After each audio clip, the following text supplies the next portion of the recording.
نحمده ونستعينه ونستغفره ونعوذ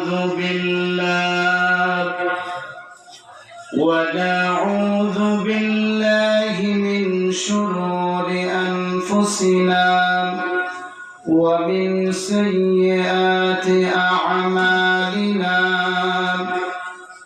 من يهد الله فلا مضل له ومن يضلله فلا هادي له ونشهد أن لا إله إلا الله وحده لا شريك له الذي أرسل رسوله بالحق بشيرا ونذيرا وداعيا إلى الله بإذنه وسراجا وقمرا منيرا আমার সাথে সাথে সকলে পড়ুন আউযু বিল্লাহি মিনাশ শাইতানির রাজিম বিসমিল্লাহির রাহমানির রাহিম বাল تؤثرون الحياة الدنيا والآخرة خير وأبقى وقال سبحانه وتعالى إن الله وملائكته يصلون على النبي يا أيها الذين آمنوا صلوا عليه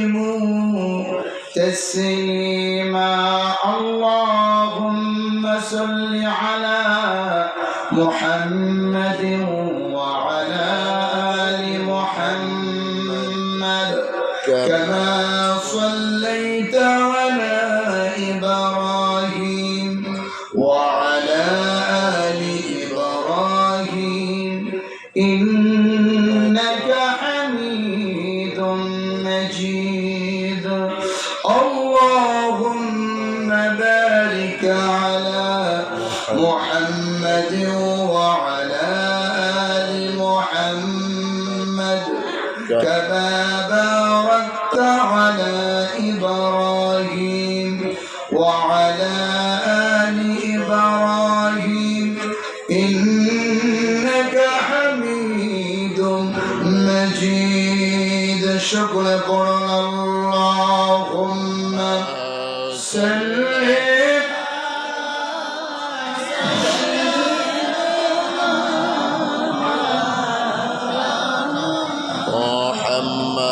وعلى آل سيدنا مولانا محمد কবর দেশে রাইখা সবাই আসবে যখন বাড়িতে রহমতের নবী আসবেন তখন আপনার আমার কবরে আল্লাহুম্মা সাল্লি আলা মাওলানা মুহাম্মদ ওয়া আলা আলি সাইয়্যিদিনা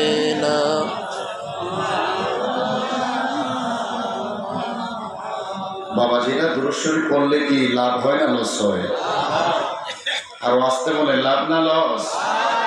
দরুদ শরীফ পড়লে, আল্লাহর ইবাদত করলে কোনো লস নেই, শুধু লাভ আর যে ব্যক্তি নবীর শানে দরুদ শরীফ পড়বে আল্লাহ আমলনামা থেকে 10টি গুনাহ ডিলিট করে দিবেন আর 10টি নেক আমলনামায় লিখে দিবেন। যেরকম সুবহানাল্লাহ। অতএব মন প্রাণকে উজাড় করে নবীর প্রেমে মাতোয়ারা হয়ে সকলে পড়ুন আল্লাহুম্মা সাল্লি আলা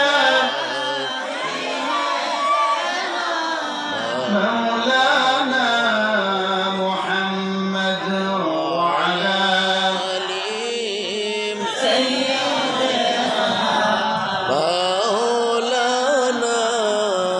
তুকালিনা পড়ি লা ইলাহা ইল্লাল্লাহ, লা ইলাহা ইল্লাল্লাহ, লা ইলাহা ইল্লাল্লাহ, লা ইলাহা ইল্লাল্লাহ। হায়াতের মালিক যে আল্লাহ, মৌতের মালিক সে আল্লাহ, লা ইলাহা ইল্লাল্লাহ, লা ইলাহা ইল্লাল্লাহ, লা ইলাহা ইল্লাল্লাহ, লা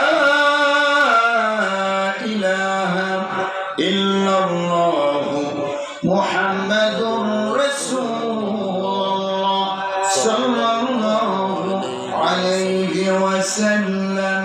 বালাগাল উলা বিকামালিহি কাশাফাদ দুজা বিজামালিহি হাসনাত জামিউ ফিসালিহি সাল্লাল্লাহু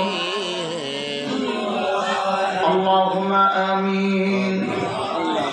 ربنا ظلمنا أنفسنا وإن لم تغفر لنا وترحمنا لنكونن من الخاسرين. ربنا آتنا في الدنيا حسنة وفي الآخرة حسنة وقنا عذاب النار وقنا عذاب القبر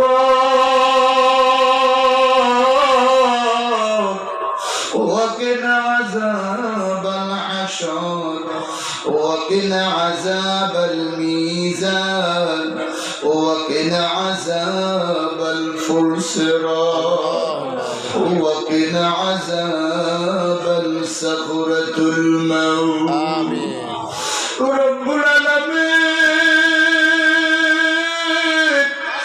করিডোর আদর্শ যুব সমাজের উদ্যোগে আয়োজিত আজকের এই বাৎসরিক মহাসম্মেলনে বসে বসে নবীর উপরে দুরূদ শরীফ পড়ে জিকির আজকার করিয়া ওলামায়ে কেরাম নিয়ে দাড়ি পাকা মুরব্বিদেরকে নিয়ে আমার যুবক ভাইদেরকে নিয়ে ইয়েতিমার কাঙ্গালের মতো দুইটা হাত বিছাইলাম, কবুল করে নাও।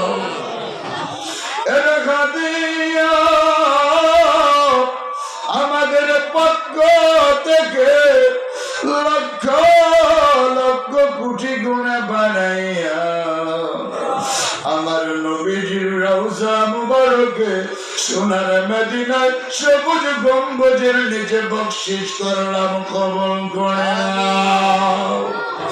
ওনার সাহাবায়ে কেরাম তাবিঈন ইমাম মুস্তাহিদিন খুলাফায়ে রাশিদিন আজওয়াজ রাসূল বানাতে রাসূল শুহাদায়ে রাসূল ইবনে রাসূল মসজিদ থেকে মাগরিব পর্যন্ত আল্লাহ মসজিদ থেকে মুনাজাত পর্যন্ত যত নর নারী বালক না বালক যারা পরিমাণ ঈমান নিয়ে যারা কবরে প্রত্যেকটা কবরে কবরে আজকের হাদিয়া পৌঁছায়া দাও। ও পুরে ঘরে রাম্মারা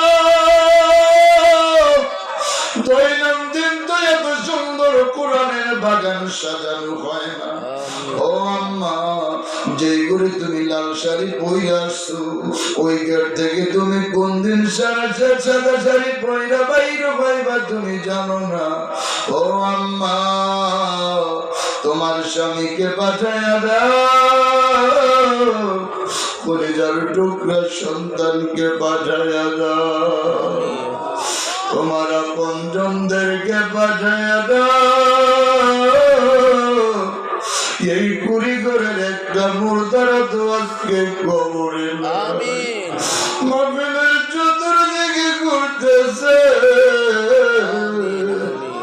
মাহফিল রক্ষক ফেরেশতারা বলে তোমরা কারা গো? তারা বলে আমরা কবরের মুর্দা, কবরের আযাব সইতে পারি না। দেখি আমার ছেলেটা এই যুব সমাজের মাহফিলে আইসিবি, আমার নাতিটা আইসিবি, এই বাড়ির চললো গাড়ি চললো, কত কষ্ট করলাম, কবরের আযাব সইতে পারি না। ফেরেশতারা বলে তোমরা চলে যাও, মুর্দাররা বলে ফেরেশতারা রে বাধা দিও না, কবরের মুর্দা কবরের আযাব সইতে পারি না। আরে যুবক,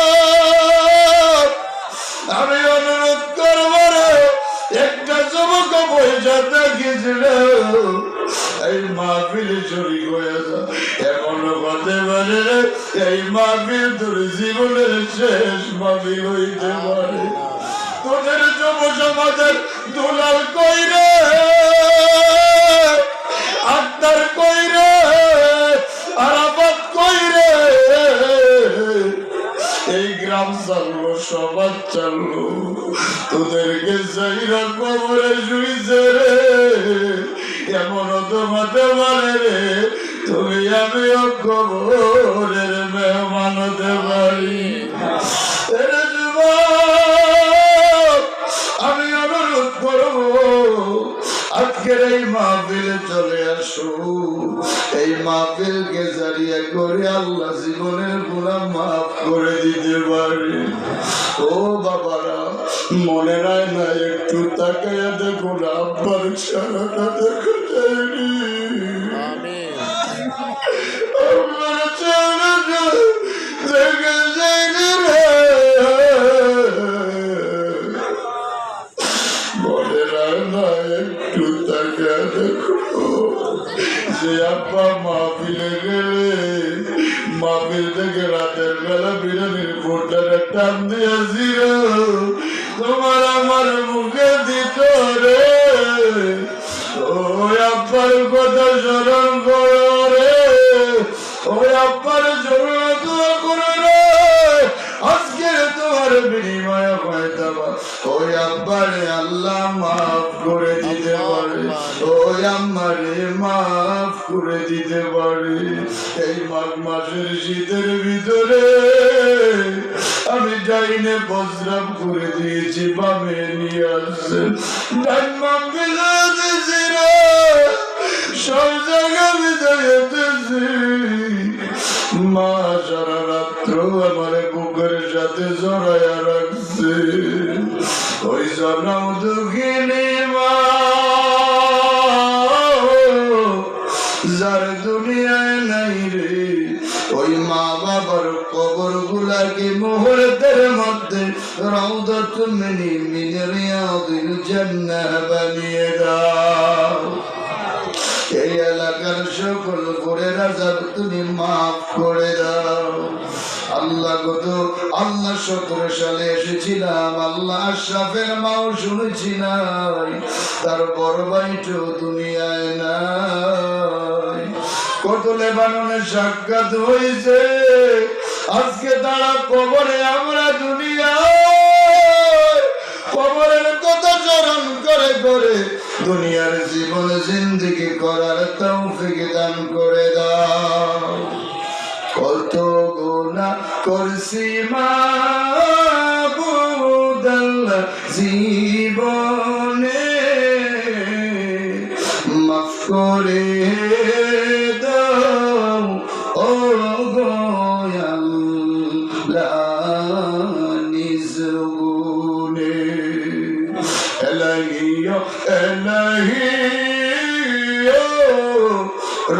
বানা মাফ করে দাও বাবা মারো সব গুনাহ। আল্লাহর একটা ডাক দেন আল্লাহ, আরেকটা ডাক দেন আল্লাহ। আল্লাহ তুমি একটু তাকা দেখো না, তোমার বান্দারা বান্দিরা পাগল পাগল হয়ে গেছে। সকলের বাবা মারা মাফ করে দাও, সকল কবরবাসীদেরকে তুমি মাফ করে দাও। যেই যুব সমাজের উদ্যোগী আজকের মাহফিলের আয়োজন, যুবকদেরকে খালিদ বিন ওয়ালিদের মতো বানায় দাও। যেই ওমর নবীর বিরুদ্ধে ছিল, আল্লাহ গো ইসলামের সুশীল তুমি এনেছো, ওই ওমরের মতো বানায় দাও, খাব্বাবের মতো খুবাইবের মতো বানাইয়া দাও। আল্লাহ আজকের এই মাহফিলকে কিয়ামত পর্যন্ত তুমি কবুল করে নাও। যারা আগে কথা বলেছে বলবে, সকলের কথাগুলো বাস্তব জীবনে আমল করার তৌফিক দান করে দাও। হতে পারি আমি গুনাহগার, ডানে বামে উলামায়ে কেরাম, সামনে যুবক ভাইরা, দাড়ি পাকা মুরব্বী বাবারা। আল্লাহ যাদের হাত পছন্দ হয়, যাদের কেমা লাগে রে, তাদের উসিলায় আজকের আয়োজন তুমি কবুল করিয়া নাও।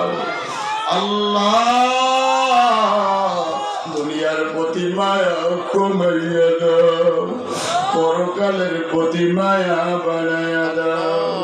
মৌতের নিদানে আমাদের ঈমান রাখি আমাদের জবানে আর কলবে জারি করে দিও না ইলাহা ইল্লাল্লাহ মুহাম্মাদুর রাসূলুল্লাহ সাল্লাল্লাহু আলাইহি ওয়াসাল্লাম। আমি অনুরোধ করবো যারা সামনে পেছনে আছেন একটু সামনের দিকে আগে আসেন, পেছন দিকে বসতে পারতেছে না। ইনশাআল্লাহ আমি চেষ্টা করবো কোরআন হাদিস থেকে আলোচনা করার জন্য। যেহেতু যুবকেরা এত কষ্ট করে এত সুন্দর জান্নাতের বাগান সাজিয়েছেন, আমি চেষ্টা করবো কোরআন হাদিসের আলোকে কিছু আলোচনা করার জন্য। সকলের সামনের দিকে আগায় আসুন। কুড়িগড় আদর্শ যুব সমাজের উদ্যোগে আয়োজিত 15তম বাৎসরিক ইসলামী সম্মেলনের সম্মানিত সভাপতি, সম্মানিত প্রধান বক্তা, বিশেষ বক্তাগণ,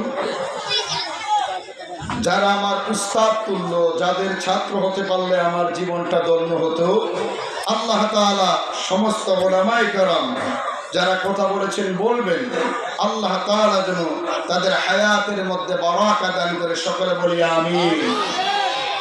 যারা দাড়ি পাকা মুরব্বী বাবারা এসেছেন, যুবক ভাইয়েরা এসেছেন, কচি কাঁচা মাসুম শিশু বান্দারা এসেছেন, পর্দার আড়ালের মা বোনেরা এসেছেন, আল্লাহ যেন সকলের হায়াতের মধ্যে বারাকা দেয়। সকলে বলি আমিন। আল্লাহ পাকের শুকর আদায় করছি, যেই মহান মানিব মেহেরবান আমাদেরকে এই ইসলামী মহাসম্মেলনে কোরআন ও হাদিসের আলোচনা শোনার জন্য আল্লাহ আমাদেরকে উপস্থিত হওয়ার সুযোগ দিয়েছেন। সকলে পড়ছি আলহামদুলিল্লাহ। আল্লাহ আমাদেরকে বাড়ি রাখলেও পারতেন, ঠিক কিনা? আল্লাহ তাআলা যাদেরকে কবুল করেছেন তারাই আসতে পেরেছেন, ঠিক কিনা? যাদেরকে কবুল করেন নাই তারা বাড়িতে আছেন। আপনি যখন নিয়ত করেছেন আজকে সকালবেলা যে আমি কুড়িগড় আদর্শ যুব সমাজের উদ্যোগের যে মাহফিল আছে মাহফিলে যাব, নিয়ত করেছেন, আল্লাহ বলছেন ফেরেশতা আমার বান্দার আমল নামার ভিতরে একটা নেক লিখে দাও, জোরে কোন সুবহানাল্লাহ। আর আপনি যখন হাঁটি হাঁটি পা পা করে মাহফিলের দিকে এসেছেন, আল্লাহ বলেন ফেরেশতারা প্রত্যেকটা কদমে কদমে 10-10 করে নেক লিখে দাও, জোরে কোন সুবহানাল্লাহ। এই সময় অনেক মানুষ রাস্তায় আছেন, অনেক মানুষ হসপিটালে আছেন, বিভিন্ন জায়গায় আছেন, চায়ের আড্ডা আছেন। আল্লাহ ওই সমস্ত মিলন মেলা থেকে আমাদেরকে কোরআনের মিলন মেলার ভিতরে আসার বসার যে আল্লাহ সুযোগ করে দিয়েছেন। সকলে আবারও পড়ছি আলহামদুলিল্লাহ। আল্লাহর শুকর আদায় করলে লাভ না লস? আল্লাহর শুকর কোনো লস নাই। আল্লাহর নিয়ামতের শুকর যদি আদায় করেন, আল্লাহ নিয়ামত বাড়িয়ে দেন। আল্লাহ সূরা আর রহমানে বারংবার করে আল্লাহ বলেন, ফাবিআইয়ি আলাই রাব্বিকুমা তুকাযযিবান, আমি আল্লাহর কোন কোন নিয়ামতকে তোমরা অস্বীকার করবে। আল্লাহ সুস্থ সবল অবস্থায় আমাদেরকে মাহফিলে আসার বসার তৌফিক দিয়েছেন, এটা কি বড় নিয়ামত কিনা বলেন? আবার পড়ছি আলহামদুলিল্লাহ। আমি আপনাদের সামনে ছোট্ট দুটি আয়াতে কারিমা তেলাওয়াত করেছি। এই দুইটি আয়াতে কারিমার উপরে আলোচনার ইতি টানার চেষ্টা করব। আল্লাহ যদি তৌফিক দেন আমাকে বলার, আপনাদেরকেও যদি বসার তৌফিক দেন, আল্লাহ যদি দেন, ইনশাআল্লাহ আমি চেষ্টা করবো এগুলোর উপরে আলোচনা করার জন্য। আমার প্রত্যেকটা কথার উপরে আমার ভাইয়েরা খেয়াল রাখবেন, মনোযোগ রাখবেন, তাইলে ইনশাআল্লাহ আমল করতে সহজ হবে, বুঝতে ভালো হবে। তাইলে যেটা বুঝতে ভালো হয় এটা আমল করতেও সহজ, ঠিক কিনা? আল্লাহ রাব্বুল আলামিন বলেন, বাল তুসিরুনাল হায়াতাদ দুনিয়া ওয়াল আখিরাতু খায়রুন ওয়া আবকা। জোরে বলি আল্লাহু আকবার। হয় না আর জোরে বলি আল্লাহু আকবার। বাল তুসিরুনাল হায়াতাদ দুনিয়া, মানুষ হায়াতের জিন্দেগিটাকে বেশি প্রাধান্য দেয়, ঠিক না বেঠিক? আল্লাহ এরপরের আয়াতে বলেন, ওয়াল আখিরাতু খায়রু ওয়া আবকা, যেই পরকালের জিন্দেগির শুরু আছে শেষ নাই, ওই পরকাল জিন্দেগির কথা মানুষ একটুও ভাবে। এই যে দেখেন বাবা, আক্তার চলে গেলেন, দুলাল চলে গেলেন, আরাফাত তিনজন যুবক চলে গেছেন, ঠিক না বেঠিক? তারা কি চেষ্টা করলে আসতে পারবেন? পারবেন? পারবেন না।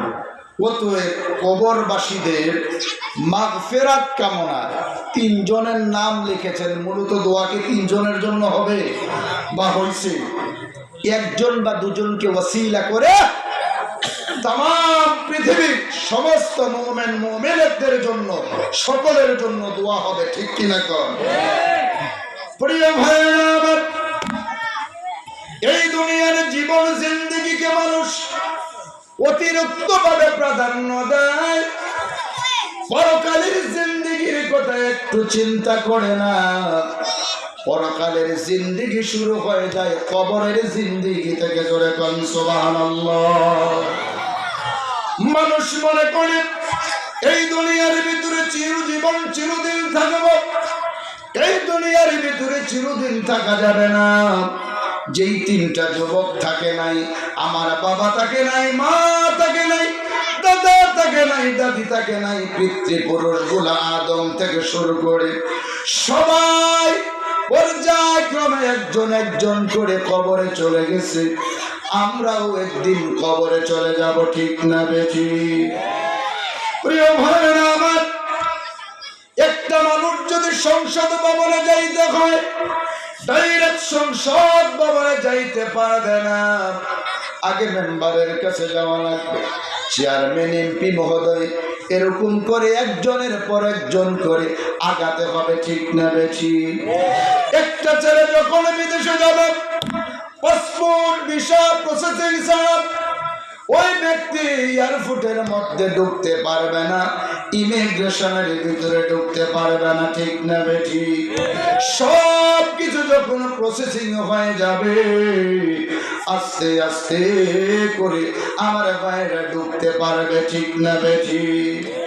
প্রিয় ভাইরা, বন্ধুরা আমার, আমার এই দুনিয়ার বাড়ি আমার বাড়ি নয়, আমার আসল বাড়ি হলো কবর। যেই যুবক ছেলে ঘুমা চলে গেল, সারা জীবন চেষ্টা করলেও ওই যুবক গুলা মা বাবার কোলে ফিরে আসতে পারবে না, ঠিক না বেঠিক? এর যুবক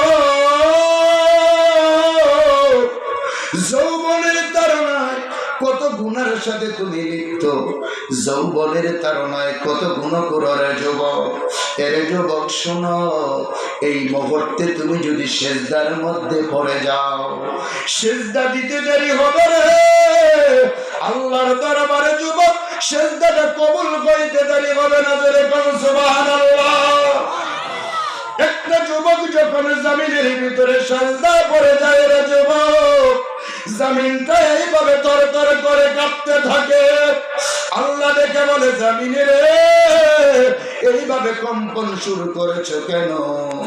আল্লাহ ডেকে বলে, এ জমিন কেন কম্পন শুরু করেছো?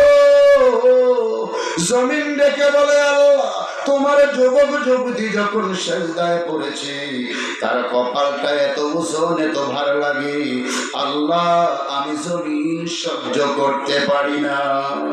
আল্লাহ ডেকে বলে, জমিন রে এই মুহূর্তে কি করবো বলো?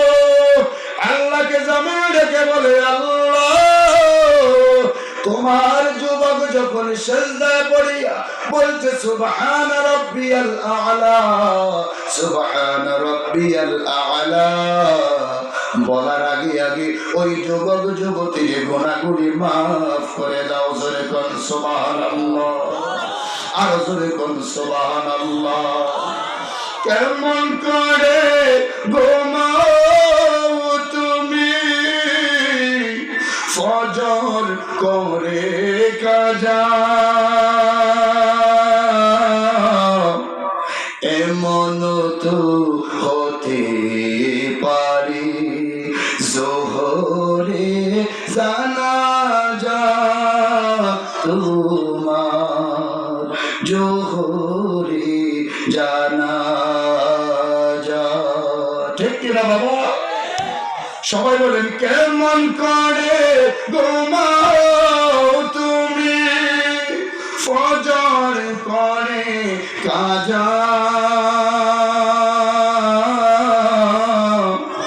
এমন তো হতে পারে জোহরে জানাজা তোমার, জোহরে জানাজা।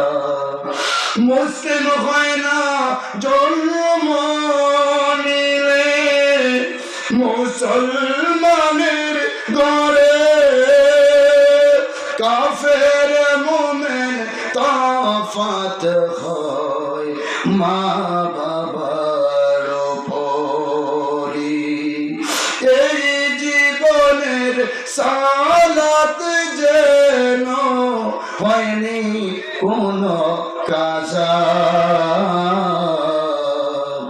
এমন তো হতে পারে জোহরে জানাজা তোমার, জোহরে জানাজা। কেমন করে ঘুমাও তুমি ফজর করে কাজা, এমন তো হতে পারে জোহরে জানাজা তোমার, জোহরে জানাজা। মুসলিম হয় না জন্ম নিলে মুসলমানের ঘরে, কাফের মুমিন তাফত হয় মা বাবার উপরি, কাফের মুমিন তাফত হয় মা বাবার উপরি। ঠিক কিনা বলে? যুবক আমি অনুরোধ করব, আজকের এই মাহফিল থেকে ওয়াদা করো, আজ থেকে যাতে ফজর কাজা না হয়। আজ থেকে ওয়াদা করলাম ফজরের নামাজ ছেড়ে দেব না। জোরে কোন আমিন। এর যুবক এই দুনিয়াটা ক্ষণস্থায়ী, পরকালটা চিরস্থায়ী। আমার নবীজি একদিন বাজারের পাশে দিয়ে হেঁটে যাচ্ছেন, যাওয়ার পথে দেখেন একটা মরা ছাগল, ছোট একটি মরা ছাগল। ওই মরা ছাগলের কাছে দিয়ে দেখেন ছাগলের একটি কান নাই। ওই ছাগলটার কাছে দাঁড়ায়া সাহাবায়ে কেরামদেরকে বলতেছেন, সাহাবীরা রে, এই ছাগলটা 1 দিরহাম দিয়া কিনবা কিনা? সাহাবীরা বলে, ইয়া রাসূলুল্লাহ, এই ছাগল এমনিও ছোট, অপরদিকে মরা, এটা তো বেচতেও পারবো না, কোনো কাজেও লাগবে না, এটা দিয়ে কি করব? 1 দিরহাম দিয়েও কিনবো না। আমার নবীজি বলে, এই দুনিয়ার জীবনটা এর চাইতে আরো নগণ্য। জোরে বল সুবহানাল্লাহ। এই জন্য বাবারা, এই দুনিয়াকে যারা ধরার চেষ্টা করতেছে, ধরে কি রাখতে পেরেছে বলেন? আল্লাহর নবীজি বলেন, এই 2 হাতে যেইভাবে মুঠ করে মানুষ পানি যদি ধরতে চায়, যেইভাবে ধরে রাখতে পারে না, ঠিক তেমনি ভাবে দুনিয়াকে যারা ধরে রাখার চেষ্টা করছে, ধরে রাখতে পারবে না। জোরে বল সুবহানাল্লাহ। এর যুবক, এখন কি সময় হয় না মাহফিলে আসার? আমার নবীজি সাল্লাল্লাহু আলাইহি ওয়াসাল্লাম একদিন হেঁটে হেঁটে যাচ্ছেন, মসজিদে নববীর ভিতরে বেলাল রাদিয়াল্লাহু তাআলা আনহু আযান দিতেছেন। আমার ভাইরা, ছোট্ট যুবক সন্তানেরা, কাফিরের সন্তানেরা আল্লাহু আকবার আল্লাহু আকবার করে করে আমার ভাইরা ভেঙ্গাইতেছে, টিটকারি করতেছে, মস্করা করতেছেন। আমার নবীজি শুনতে পাইছেন, শুনতে পাইয়া ইহুদির সন্তানগুলাকে বলে, ও আব্বারা দাঁড়াও দাঁড়াও। সন্তান কার? ইহুদির। কার সন্তান? নবীজি কি বলছেন? আব্বারা দাঁড়াও দাঁড়াও। সবাই দাঁড়ায় গেছে। আমার ভাইয়েরা নবীর সামনে আইসা হাতগুলা নিচের দিকে দিয়া ইহুদির সন্তান হইয়া নবীজির দিকে তাকায়া আছে। এবার আমার ভাইয়েরা, আমার নবী বললেন, ও বাবারা, কে টিটকারি করছো? ভয়ে কাঁপতেছে, কেউ বলে না। তখন আমার নবী বললেন, এ যুবকেরা, যে টিটকারি করতেছিল তার কণ্ঠটা খুব চমৎকার সুন্দর। সবাই ডেকে বলে, হুজুর, ওই বন্ধুটা করেছে। এবার আমার ভাইয়েরা, বন্ধুরা, ওই ব্যক্তিকে রাইখা, ইহুদির সন্তানটাকে রাইখা নবীজি বললেন, বাবারা তোমরা চলে যাও। চলে যাওয়ার পরে ওই বাচ্চাটার দিকে তাকাইয়া আমার নবীজি বলেন, বাবা কি না বলছো তুমি বলো? কয়ে, হুজুর আমি বলতে পারি না, কিছুক্ষণ আগে না টিটকারি করলা। কয়ে, হুজুর আমি বলতে পারি না। এবার আমার ভাইয়েরা, বন্ধুরা, আমার নবীজি ইহুদির সন্তানের মাথার ভিতরে এইভাবে হাত দিলেন, দিয়ে বললেন, বাবা তুমি পড়ো, আল্লাহু আকবার আল্লাহু আকবার। তখন ওই ইহুদির সন্তানটা বললেন, আল্লাহু আকবার আল্লাহু আকবার। প্রথম কইছেন, কইতে পারে না, রাসূল যখন সামনে দিয়ে মাথার ভিতরে ধরছে কইছে। আবার নবীজি বললেন, আল্লাহু আকবার আল্লাহু আকবার। আশহাদু আন লা ইলাহা ইল্লাল্লাহ, আশহাদু আন লা ইলাহা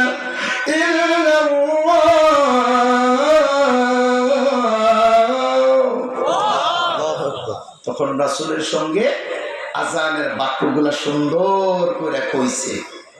বলার পরে তখন ওই যুবকটা, ইয়া রাসূলুল্লাহ, আমার মাথার ভিতরে যখন আপনি হাত রাখছেন আমার শরীরটা শীতল হয়ে গেছে। তোমরা বলি আল্লাহু আকবার। কার হাত? নবীর হাত কার হাত? আল্লাহর পরে যার স্থান সেই নবীজির হাত। এবার এই যুবক সাহাবীরা আমার নবীর যেদিন এর যুবক তোমার নাম আজ থেকে মাহজুরা রাখা হলো, জোরে কোন সুবহানাল্লাহ। এবার যুবক ডাক দিয়ে বলে ইয়া রাসূলুল্লাহ, ইয়া হাবিবাল্লাহ, নবী গো আমাকে আর দেরি নয় ইমানের কালিমা পড়ে দেন। লা ইলাহা ইল্লাল্লাহু মুহাম্মাদুর রাসূলুল্লাহ সাল্লাল্লাহু আলাইহি ওয়াসাল্লাম। লা ইলাহা ইল্লাল্লাহ, আরো জোরে লা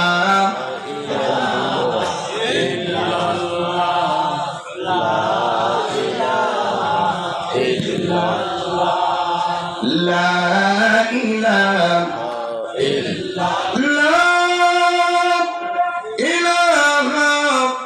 إلا الله محمد رسول الله সকলে পড়ি সাল্লাল্লাহু আলাইহি ওয়াসাল্লাম। এবার হুজুর ডেকে বলে ইয়া রাসূলুল্লাহ, নবী গো আমার একটা মসজিদের মুয়াজ্জিন আপনি বানায় দেন। আমার নবীজি মুয়াজ্জিন হিসেবে নিযুক্ত করলেন। আযান দেন, বাড়িতে যান। সাহাবায়ে কেরাম ডেকে বলে আবু মাহজুরা তুমি তো সব সময় সুন্নত তরিকায় মাথার চুল কাটো, সামনের চুলগুলা দেখা যায় এইগুলা দিনের দিন বড় হচ্ছে, এগুলা কাটো না কেন? আমার যখন বড় হইতেন বিরাতে যাইয়া পাগড়ি বাইদা আযান দেওয়ার জন্য যাইতেন। এবার আবু মাহজুরা ডেকে বলে নবীর সাহাবীরা রে, আমি ছিলাম ইহুদি, নবী যখন আমার মাথার ভিতরে হাত রেখেছে আমার পুরোটা শরীর শীতল হয়ে গেছে, ধরে কোন সুবহানাল্লাহ।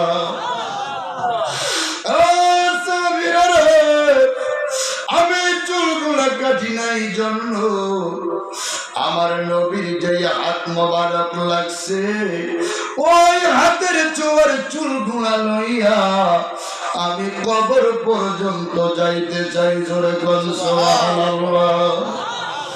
আমার ভাইরা বন্ধুরা, সাহাবায়ে কেরাম দেখেন নবীকে কেমন ভালোবাসতেন, মহব্বত করতেন, জানের চাইতে প্রাণের চাইতে মহব্বত করতেন, ভালোবাসতেন। সেই মহব্বত আমাদের ভিতরে আছে না নাই? অল্প অল্প আছে, ঠিক না বেশি? খোদার কসম করে বলি রে, ঈমানের সাথে যদি নবীর মহব্বত অন্তরের ভিতরে থাকো, একটা সুন্নতের উপর যদিও তুমি আমল করো, মান তামাসসাকা বিসুন্নতি ওয়াসাদাতি উম্মতি ফালাহু আজরুহু মিয়াতা শাহিদ। আল্লাহর নবীজি বলেছেন আখির জামানায় আমি নবীর একটা সুন্নতের উপরে যারা আমল করবে মিয়াতা শাহিদ, 100 গলা কাটা শহীদের সওয়াব আল্লাহ ওই উম্মতের আমল নাম, ওই বান্দার আমল নামায় লিখে দিবেন। জোরে কোন সুবহানাল্লাহ, আর জোরে কোন সুবহানাল্লাহ। প্রিয় ভাইরা বন্ধুরা, এই কবরের ভিতরে 3টা প্রশ্ন করা হবে। জোরে বলেন, কয়টা প্রশ্ন করা হবে? মার রাব্বুকা, যুবক রে, মসজিদের সাথে যদি সম্পর্ক থাকে, যদি নামাজ পড়ে থাকো, রবের পরিচয় দিতে পারবা। ওয়া দীনুকা, তুমি কোন দিনের ভিতরে ছিলা, যদি জিজ্ঞাসা করা হয় দিতে পারবা। মান নবিয়ুকা, তোমার নবীকে যখন প্রশ্ন করা হবে, আবু মাহজুরার মতো যদি মহব্বত করে নবীর সুন্নতের উপরে আমল করতে পারো রে, আমার নবী যে সুপারিশ করে কবর থেকে হাসর পর্যন্ত, আল্লাহর জান্নাত পর্যন্ত তোমাকে পৌঁছে দিবে। জোরে কোন সুবহানাল্লাহ। আমার নবীকে মানুষেরা পাগল বলতো, কাফেররা পাগল বলতো, জাদুকর বলতো শুনছেন কিনা বলেন? আল্লাহ রাব্বুল আলামিন বলেন ওয়া মা সাহিবুকুম বিমাজনুন। আর সূরা বলে আল্লাহু আকবার। আল্লাহ বলেন তোমাদের সাথী আমার বন্ধু পাগল নয়, জোরে কোন সুবহানাল্লাহ। কাফেরের কথা সত্য না আল্লাহর কথা সত্য? তাইলে আল্লাহ কেন সাহিব শব্দ ব্যবহার করেছেন? মানে রাসূলকে বলছেন বন্ধু। কি বলছেন? বন্ধু, তোমাদের বন্ধু, তোমাদের সাথে আমার বন্ধু পাগল। তাইলে আমার ভাইয়েরা এই কুড়িগোড়াচারা পথে নিস্তব্ধ নিথর জায়গা, বিপদে যদি পড়ে যান, চিৎকার যদি মারেন, একটা নয় 10টা ভাই বাড়ি থেকে দৌড়ায় আসবে, ঠিক না বেঠি? এই কবরের ভিতরে যদি বন্ধু না বানাইতে পারেন রে ও বুঝো, ওই কবরটার ভিতরে 1 দিন নয় 2 দিন নয়, প্রত্যেকটা মানুষকে 40,000 বছর থাকা লাগবে। জোরে কোন সুবহানাল্লাহ। 1 দিন নয় 2 দিন নয়, 40,000 বছর থাকা লাগবে। দুনিয়ার কত বন্ধু বানাইলেন, বান্ধবী বানাইলেন, বন্ধু বান্ধব বানাইলেন, কিন্তু একটু চক্ষু বন্ধ করে দেখেছেন কবরের বন্ধু কে হবে? ও বাবারা, নবীর সুন্নতের উপরে যদি আমল করতে পারে, যখন বলা হবে মান নবিয়ুকা, তোমার নবীকে, আমার ভাইরা বলবেন মান হাজার রাসূল, ওই ব্যক্তিকে চিনো। আপনি যদি নবীকে মহব্বত করে থাকেন, নবীর সুন্নতের উপরে আমল করে থাকেন, কবরের ভিতরে বন্ধু পাবেন। আমার ভাইরা আপনি বলবেন হাযা নবিয়ুনা মুহাম্মাদুর রাসূলুল্লাহ সাল্লাল্লাহু আলাইহি ওয়াসাল্লাম, এটাই তো আমার নবী মুহাম্মদ সাল্লাল্লাহু আলাইহি ওয়াসাল্লাম। জোরে কোন সুবহানাল্লাহ। যখন এই 3টি প্রশ্নের জবাব দিয়ে দিবেন, বন্ধু পেয়ে গেলেন, আল্লাহ দেখে বলবেন ফেরেশতারা রে, যারা যাও প্রশ্নের জবাব দিতে পেরেছে, কবরের ভিতরে আমার বান্দা বন্ধু পাইছে, আমার পরিচয় দিছে, দিনের পরিচয় দিছে, দিন ইসলামের পরিচয় দিছে, যারে যা ফেরেশতারা জান্নাত থেকে নূরের মশালটা বিছায়া দে, এমন গুণ পাড়ায়া দিবি রে, কিয়ামতের আগ পর্যন্ত এই কবরে তার 40,000 বছর কেউ ঘুম ভাঙাবে না। জোরে বলি আল্লাহু আকবার। কয় হাজার বছর থাকা লাগবে? কষ্ট হচ্ছে নাকি? ছেড়ে দিব? ছেড়ে দিব মায়ের? প্রিয় ভাইরা, কথা বললে, কথা না বললে আলোচনা করার মানুষ তো, এই জন্য কথা না বললে বুঝি যে না আমার আলোচনা মানে আপনাদের পছন্দ হচ্ছে না, আমাকে বিদায় দিতে হবে। এই জন্য একটু কথা বললেন। কবরে কয় হাজার বছর থাকা লাগবে? 40,000 বছর। প্রিয় ভাইয়ের আমার, ফুলসেরাতে কয় হাজার বছর? 30,000। কয় হাজার? আর হাসরের ময়দানে 50,000 বছর। কয় হাজার বছর? অর্থাৎ 1,20,00,000 বছর আমাদেরকে থাকা লাগবে, সময় অতিক্রম করা লাগবে, তারপরেই আল্লাহ জান্নাত জাহান্নামের ফয়সালা করে দিবেন। জোরে কোন সুবহানাল্লাহ। এই জন্য প্রিয় ভাইয়েরা, বন্ধুরা, ওই কবরের ভিতরে 40,000 বছর থাকা লাগবে। কাকে বন্ধু বানাইলেন? কি নিয়ে আপনি গেলেন? এই দুনিয়ার মায়া পড়িয়া আল্লাহকে বলে গেছেন, নবীর তরিকা আমরা ছেড়ে দিয়েছি। আল্লাহ রাব্বুল আলামিন বলেন ইয়া আইয়ুহাল ইনসানু মা গাররাকা বিরাব্বিকাল কারীম। আর সূরা বলি আল্লাহু আকবার। রব্বুল আলামিন বলেন, কে তোমাদেরকে তোমার প্রভুর কাছ থেকে, প্রভুর দিক থেকে কে তোমাদেরকে ফিরায় রাখছে? বলেন তো, কে আমাদেরকে ফিরায় রাখছে? শয়তান, ঠিক না বেঠিক? এই যে মানুষগুলো বাড়িতে বসে আছে, শয়তান কয় বাড়িতে বসে বসে মাহফিলে যাওয়ার দরকার নাই, ঠিক না বেশি? শয়তান চায় বান্দা খারাপ আমল করুক, শয়তান চায় বান্দা জাহান্নামী হয়ে যাক। আমার আল্লাহ চায় আমার বান্দাগুলা জান্নাতি হয়ে দুনিয়া থেকে বিদায় হোক, ঠিক না বেশি?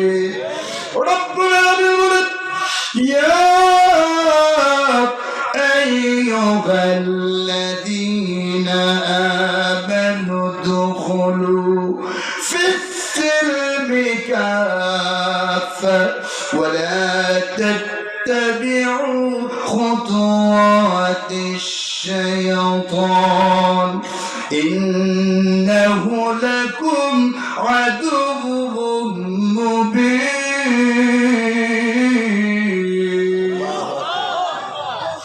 রব্বুল আলামিন বলেন, ইয়া আইয়ুহাল্লাযীনা আমানু, হে বিশ্বাসীরা, হে ঈমানদারেরা, উদখুলু ফিস-সিলমি কাফা, তোমরা পরিপূর্ণভাবে ইসলামের ভিতরে প্রবেশ করো, দাখিল হও। ইসলামের ভিতরে পরিপূর্ণ হওয়ার জন্য বলছেন, ঠিক না বেঠি? আমার ভাইয়েরা, পরিপূর্ণ দাখিল না হইলে, পরিপূর্ণভাবে ইসলাম না মানলে আপনার ইসলাম দিন ইসলাম মানা হইল না, ঠিক না বেঠি? রাতের বেলায় যখন মশারি টানাই কি অর্ধেকটা টাঙ্গাই না পুরোটা টানাই? কেন টাঙ্গান? পুরোটা কেন? মাথার দিক দিয়ে টাঙ্গাই আর এদিক দিয়ে টাঙ্গানো দরকার আছে কেন? এই মশার ভয় পান তাইলে প্রস্রাব যখন করতে যান অর্ধেকটা কি নামাজের আগে করেন আর অর্ধেকটা নামাজ সইরা করেন নাকি? ভাত যখন খাইতে যান, ভাত খান 2 প্লেট, 1 প্লেট খাইয়া কি আবার জোহর নামাজ সইরাইয়া আগে 1 প্লেট খান, বইরাইয়া আরেক প্লেট খান, আর সমানে 2 প্লেট খান? এটা খাবার ক্ষেত্রে পরিপূর্ণ, জামা পরার ক্ষেত্রে পরিপূর্ণ, মশারি টানানোর ক্ষেত্রে পরিপূর্ণ, কিন্তু ইসলামের ক্ষেত্রে পরিপূর্ণভাবে আমরা মানতে চাই না।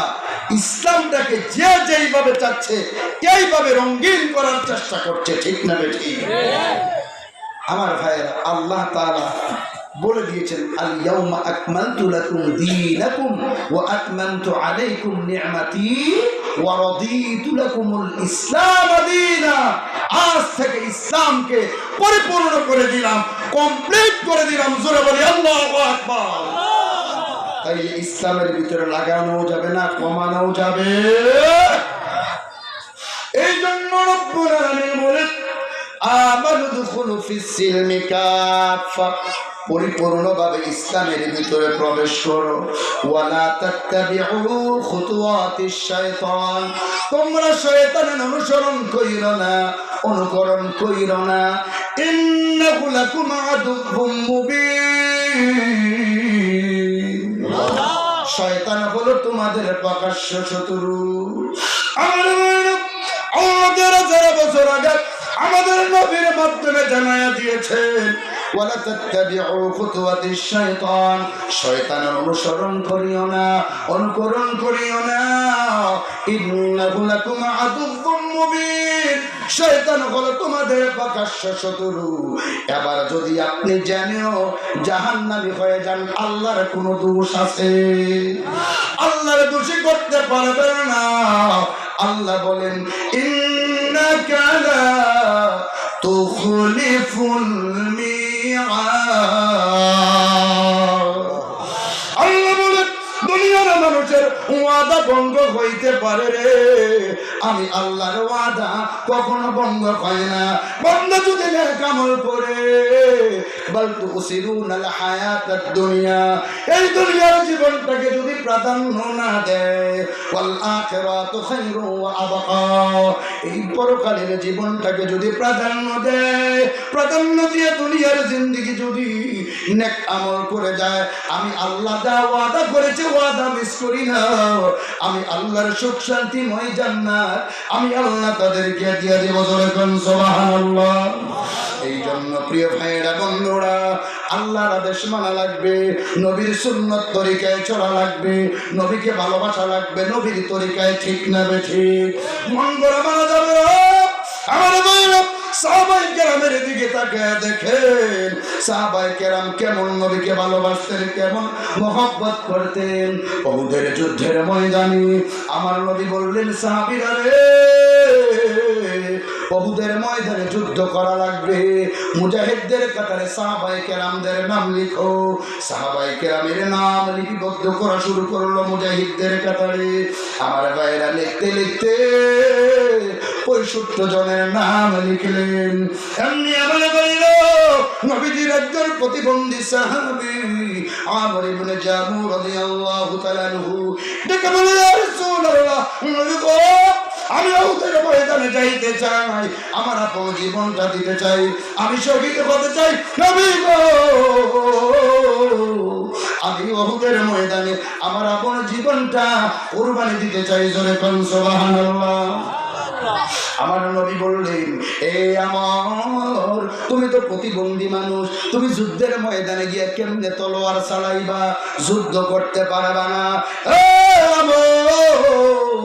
তোমার যে চারটি সন্তান আছে, চারটি সন্তানকে আমি নবী মুজাহিদদের কাতারে নাম উঠে দিলাম। জোরে কোন সুবহানাল্লাহ। এবার আমার ভাইয়েরা বন্ধুরা, আমর ইবনে জামুহ রাদিয়াল্লাহু তাআলা আনহু দর করে চোখের পানিগুলো ছেড়ে দিলেন। হুজুর, আমার 4 সন্তানকে আপনি অনুমতি দিলেন, আমার 4 সন্তান উহুদের ময়দানে শাহাদাত বরণ করবে, আমাকে পেছনে পালাইয়া জান্নাতে চলে যাবে। নবী গো, এটা আমি সহ্য করতে পারবো না। হুজুর, ইয়া রাসূলুল্লাহ, আমার অনুরোধ, আমার নামটা মুজাহিদ সাহাবীদের সঙ্গে লিখে দেন। জোরে কোন সুবহানাল্লাহ। অনেক কাকুতি মিনতি করার পরে আমার নবীজি ডেকে বলেন, আমর, তোমার নামটাও মুজাহিদ সাহাবীদের কাতারে লিখে দিলাম। জোরে কোন সুবহানাল্লাহ। আমর ইবনে জামুহ বাড়িতে যখন গিয়েছে, গিয়ে ডেকে বলেন, বিবি রে, আমার যে 4টি সন্তান আছে, উহুদের ময়দানে যুদ্ধ করার জন্য মুজাহিদ সাহাবীদের তালিকায় আমার নবী উঠে দিয়েছেন। জোরে কোন সুবহানাল্লাহ। শুইনা জামুর বিবি খুশি হইছে। এবার এক পর্যায়ে ডেকে বলেন, বিবি রে, 4 সন্তানের নাম লিখেছে,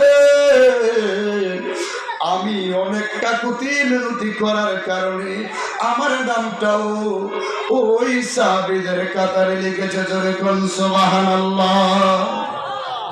এবার আমর ইবনে জামুহ স্ত্রী ডেকে বলে, প্রাণের স্বামী, 4 সন্তান দিচ্ছে, আলহামদুলিল্লাহ, খুশি হইছি। আপনি তো প্রতিবন্ধী মানুষ, আপনি যুদ্ধ কেমনে করবেন, কেমনে তলোয়ার ধরবেন, আপনি কেমনে যুদ্ধ করবেন, আপনি কেন নামটা লেখছেন?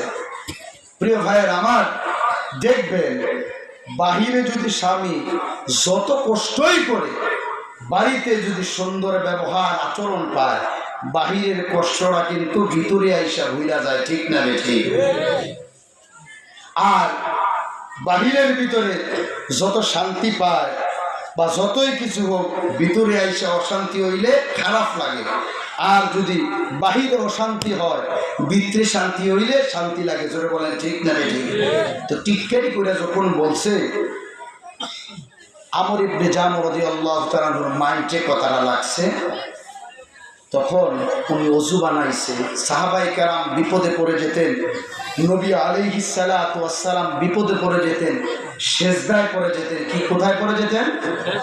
আর আমরা বিপদ হলে কি করি? গালাগালি করে, বাবার দরবারও যায়, আমার বাবা নিয়ে আমার বাসাই দেয়। জোরে বলেন ঠিক না বেঠিক?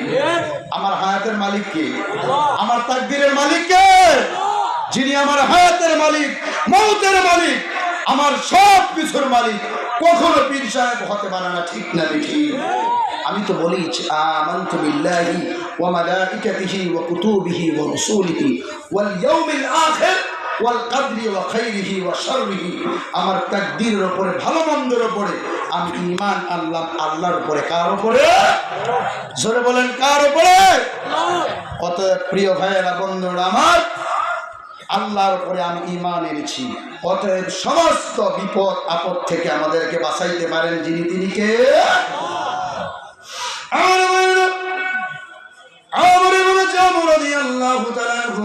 ওযু বানাইয়া নামাজ আদায় করলেন। আদায় কইরা ঘরের একটা কোণার ভিতরে হাত বাড়াইলেন। রব্বুল আলামিন, আমার নবী আমারে উহুদের যুদ্ধের ময়দানে মুজাহিদ সাহাবীদের কাতারের নামটা লিখতে চাই নাই, প্রায় জোর করে লেখাইছে। তোমার দরবারে একটা আরজি, তুমি তো দেখছো আমার বিবি পর্যন্ত টিটকারি করলো, আমি তো প্রতিবন্ধী, আমি হই নাই, তুমি বানাইছো, ঠিক না বেঠি? দেখে উহুদের ময়দানে আমি যুদ্ধ করতে করতে যখন উহুদের ময়দানে শাহাদাত বরণ করব, সেই উহুদের ময়দান থেকে আমার বাড়িতে আমার লাশ আইনা নামাজের কোন সুবহানাল্লাহ। এবার আমার ভাইরা বন্ধুরা অনেক কান্নাকাটি করার পরে আমর ইবনে জামুর রাদিয়াল্লাহু তাআলা আনহু তার 4 সন্তান লইয়া মোট 5 জন উহুদের ময়দানে উপস্থিত হয়ে গেলেন। 2 জনকে ডান দিকে রাখলেন, 2 জনকে বাম দিকে রাখলেন। ডান দিকের 2 সন্তান বলে, বাবা আপনি দাঁড়ায় থাকেন, আমরা যখন শাহাদাত বরণ করব তারপরে আপনি যুদ্ধ করবেন। ডান দিকের 2 জন সন্তান যুদ্ধ শুরু করলেন।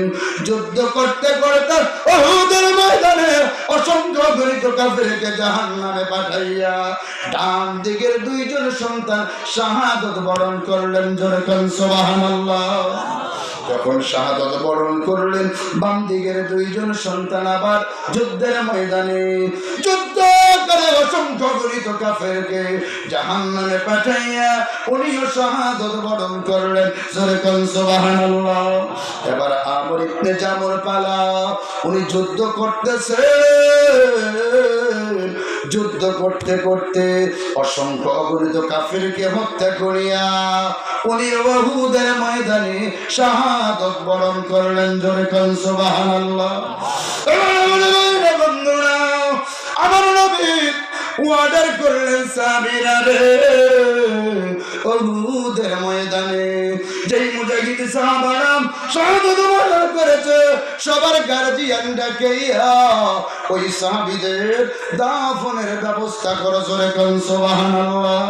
ওই 70টা গার্জিয়ান ডাকাইয়া ঘোড়ার উপরে উঠাইয়া যার যার বাড়িতে পৌঁছে দিলেন। আমার ভাইরা 70 জন শাহাদাত বরণ করেছেন। একটা মহিলা দৌড়ায় আসতেছে, আয়েশা বলে, ও সাহাবীরা, এই 5 জন লাশের মালিক আমি। 4 জন লাশ ঘোড়ার পিঠে উঠাইয়া দিলেন, ঘোড়াগুলা দৌড়াইতেছেন। আমর ইবনে জামুর রাদিয়াল্লাহু তাআলা আনহুকে উহুদের ময়দানে শোয়া রাখছে। এবার আমার ভাইরা সাহাবায়ে কেরাম চেষ্টা করতেছেন ওই লাশটাকে জমিন থেকে ঘোড়ার উপরে উঠানোর জন্য, বাড়িতে পাঠানোর জন্য। আমার ভাইরা বন্ধুরা এবার অনেক চেষ্টা করলেন, লাশ জমিন থেকে উঠাইতে পারেন না। এবার সাহাবীরা বলেন, এটার মধ্যে কিন্তু আছে, আমার নবী ছাড়া উঠাইতে পারবেন না। নবীর কাছে সংবাদ পাঠিয়ে দিল। আমার নবী দৌড়াইয়া আসলেন। আসার পরে আমার নবীজিও চেষ্টা করলেন জমিন থেকে লাশটাকে উঠানোর জন্য। আমার নবী যার স্থান আল্লাহর পরে, ওই নবী চেষ্টা করতেছেন, পারেন না। নবী বুঝতে পেরেছেন তার মধ্যে একটা কিন্তু আছে। এবারে জামুর বিবিকে ডাক দিয়ে বলে, এ জামুর বিবি, তোমার স্বামীর বাড়িতে কোনো কিছু হয়েছে কিনা? এবার জামুর বিবি ডেকে বলে, ইয়া রাসূলুল্লাহ, ইয়া হাবিবাল্লাহ, আমার স্বামী তো প্রতিবন্ধী মানুষ, আপনি অনুমতি দেন না, আপনি দেন না। বহু কষ্ট করে অনুমতি পাইয়া আমার কাছে গিয়া যখন বলছে, বাপ বেটা 5 জন অনুমতি পাইলাম, আমি তখন একটু টিটকারি ভাবে বলছিলাম, টিটকারি করে বলছিলাম, আপনি প্রতিবন্ধী মানুষ কিভাবে যুদ্ধ করবেন? তখন আমি শোনা শোনা শুনছিলাম। ওযু বানাইয়া ঘরের কোণার ভিতরে হাত বাড়াইয়া আল্লাহর দরবারে বলছে, আমার বিলি পর্যন্ত টিটকারি করলো, আমি জামুর লাশ আমার বাড়ি পর্যন্ত আইনো না, উহুদের ময়দানে কবুল করণীয় জোরে কোন সুবহানাল্লাহ। আমার ভাইরা বন্ধুরা, আমার নবী বলে, এ জামুর বিবি রে, যাও যাও যাও, এই 4টা লাশ দাফন সম্পন্ন করো। আমার জামুর লাশ বাড়িতে যাবে না, যাবে না, আমার এই জামুর লাশ উহুদের ময়দানে দাফন সম্পন্ন করে জোরে কোন সুবহানাল্লাহ। রব্বুল আলামিন বলেন, ওয়ালা তাহসাবান্নাল্লাযীনা কুতিলু ফি সাবিলিল্লাহি আমওয়াত বাল আহইয়াউ ইনদা রাব্বিহিম ইয়ারযুকুন। জোরে বলি আল্লাহু আকবার। রব্বুল আলামিন বলেন, আমার রাস্তায় যারা কতল হয়, আমার রাস্তায় যারা শহীদ হয়, তাদেরকে মৃত বলো না, তারা আমি আল্লাহর কাছে রিজিক প্রাপ্ত। জোরে কোন সুবহানাল্লাহ। নারে তাকবীর, আল্লাহু আকবার। প্রধান বক্তার আগমন, শুভেচ্ছার স্বাগতম। শেখুল হাদিসের আগমন, শুভেচ্ছার স্বাগতম। হরিগণের পক্ষ থেকে লাল গোলাপ শুভেচ্ছা। নারে তাকবীর, আল্লাহু আকবার। জেনেছিলাম জিন্দাবাদ জিন্দাবাদ। প্রধান বক্তার আগমন, শুভেচ্ছার স্বাগতম। হরিগণের পক্ষ থেকে লাল গোলাপ শুভেচ্ছা। নারে তাকবীর, আল্লাহু আকবার। আলহামদুলিল্লাহ, আলহামদুলিল্লাহ।